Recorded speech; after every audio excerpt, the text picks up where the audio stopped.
surge desde el conocimiento y la identificación emocional genuina y a fondo de los dolores y frustraciones de la comunidad. Esa visión ilumina y da sentido a lo que está ocurriendo. Ustedes pueden mirar el futuro, verán que es difícil, pero tiene sentido ponerse a caminar a la búsqueda del logro, la calidad, la buena convivencia en sus escuelas.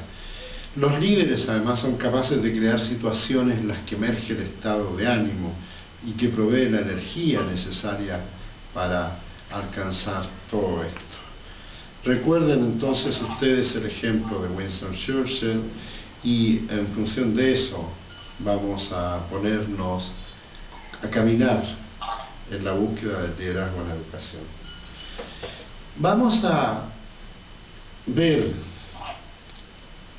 en estos talleres con más detalle las otras competencias. No vamos a estudiar con detenimiento la articulación visionaria. Sin embargo, vamos a detenernos un poco más en los otros dos temas, en la creación de confianza y autoconfianza y en el diseño de situaciones en las que emerjan emociones y estados de ánimo posibilitadores del cambio. Entonces, la articulación visionaria es lo que ustedes llaman el proyecto. Entiendo que se llama PETE en México. El proyecto educativo institucional le llaman en la mayor parte de los países de América Latina, que es este proyecto en donde dicen algún día nuestros estudiantes cambiarán la trayectoria de sus vidas gracias a nuestro trabajo. Eso lo podrán hacer ustedes en sus propias escuelas, conversando sobre cuáles son las frustraciones actuales de la comunidad y a partir de esas frustraciones cómo ustedes podrían profundizar en su visión de líderes. Sin embargo, vamos a trabajar con más profundidad en los otros dos ámbitos, en el ámbito de la creación de confianza y autoconfianza, confianza de sus colaboradores en ustedes y autoconfianza de la propia comunidad educativa en sí misma para alcanzar ese futuro, y en el tercer ámbito, que es el diseño de situaciones en las que emerjan emociones y estados de ánimos posibilitadores del cambio. Esas competencias las vamos a trabajar con más detalle. Vamos pues a la primera, a la creación de confianza y autoconfianza.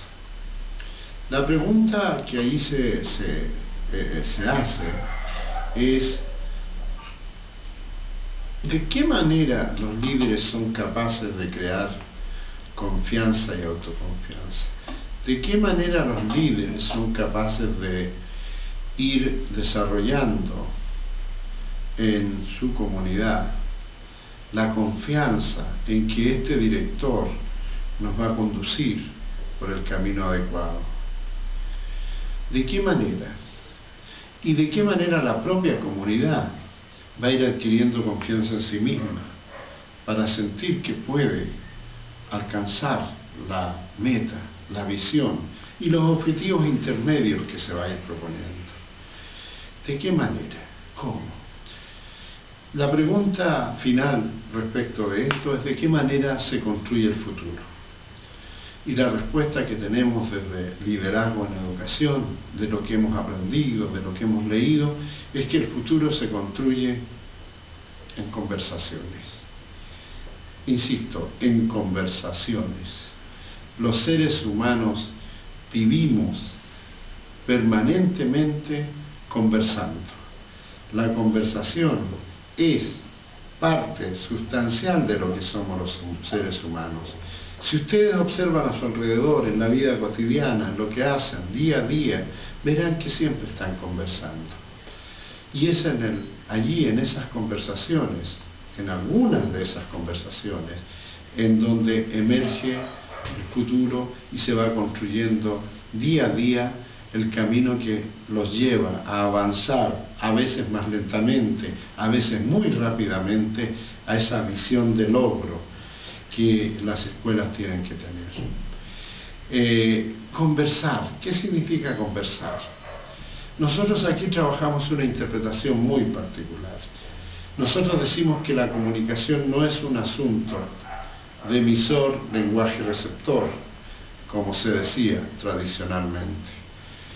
Decimos que la comunicación humana discurre en conversaciones que son trenzas entre el lenguaje y la emoción.